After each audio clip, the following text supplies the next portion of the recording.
Global Aerospace's SM4 aviation safety program provides valuable insights on defining modern airmanship. I've been studying the dynamic of the human-machine interface since 2001, the year I transitioned to my first fully integrated, glass cockpit airplane. Even then there was a lot of published research, yet nowhere could I find a thought-through, uniform approach that would explain most of the capabilities and challenges of the modern flight deck and an organized approach to developing the kind of performance the most experienced pilots around me were demonstrating already. For almost 10 years, my handbook for glass cockpit airmanship was a row of loose-leaf binders containing hundreds of research papers from some of the finest human factors and engineering organizations in the world. Forced to distill the knowledge and expertise of a rapidly expanding field of human performance, I managed, with some help, to find a way to organize the vast amounts of research, results of our fieldwork and observed industry best practices into a group of principles that aviators of every stripe could access and identify with.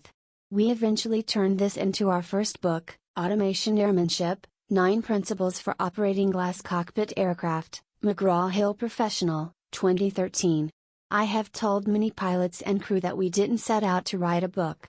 All we really wanted to do was help others succeed faster. But in the end, we wrote the book that in the beginning we could not find. Defining Airmanship.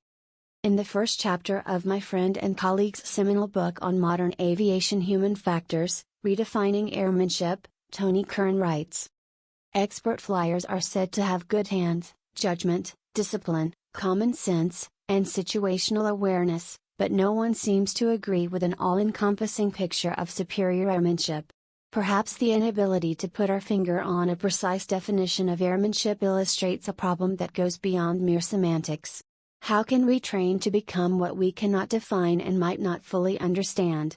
In the 25 years since the book's publication, the global aviation fleet has had a nearly 100% turnover in its makeup of primarily steam gauge, round dial, aircraft whose cockpits were manned, in many cases, by a crew that included a dedicated flight engineer.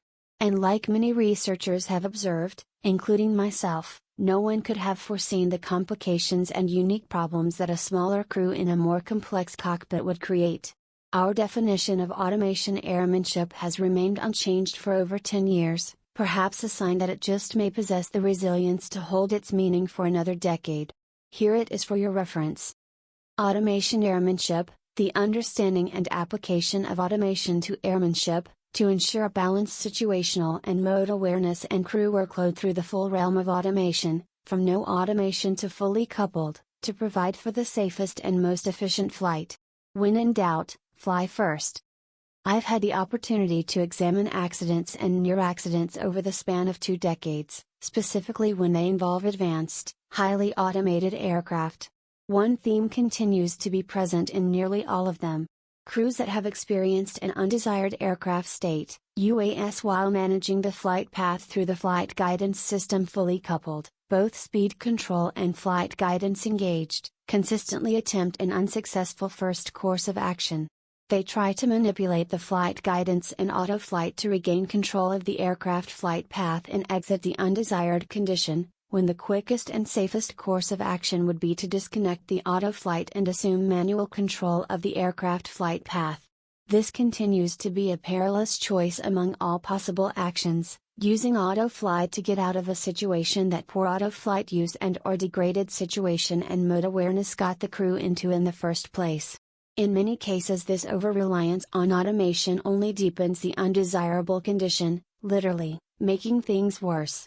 The 9 principles of automation airmanship, learned, applied and elaborated on over time with experience and insights gained from personal curiosity, research and training, can form a resilient pattern of flight deck discipline.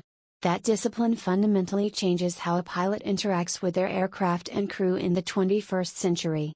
It does, however, require an above-average commitment to breaking with normal routines and what we at Convergent refer to as the crushing grip of mediocrity. To improve constantly over a career, eventually one must break the grip that complacency can have on their airmanship. Reading this post alone will not make you a better pilot tomorrow.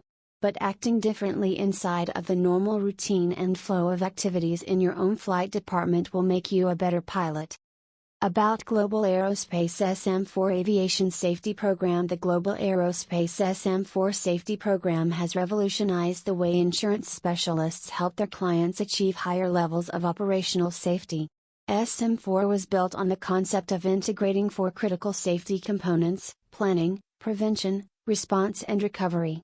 Its mission is to help organizations manage risk, enrich training efforts, strengthen safety culture and improve safety management systems. https://sm4.globalaero.com/ Global Aerospace SM4 Aviation Safety Program Media. Contact Suzanne Keneally, Vice President, Group Head of Communications. 1-973-490-8588